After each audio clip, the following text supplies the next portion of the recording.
ভাগো কি করে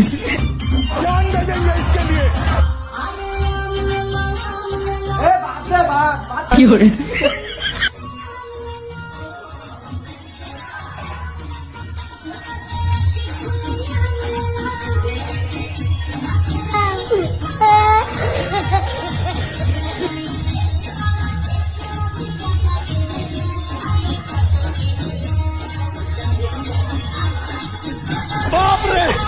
কি করে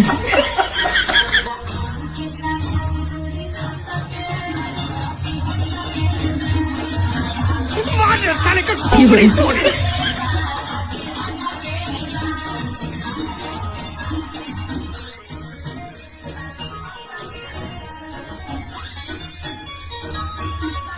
এই হলো ভাইরাল বৌদি। লাঠি খাওয়ার পরেও দাদা লাত মেরে ফেলে দিল, তো ও উঠে চলে এসে আবার নাচ শুরু করলো। রান্নায় তো একদম ফার্স্ট ক্লাস, রান্নাঘর পুরো নেচে মাতিয়ে রেখেছে, দাদাকে একদম খাবারে আর নাচে একসঙ্গে পুরো জমিয়ে রেখেছে। এই হলো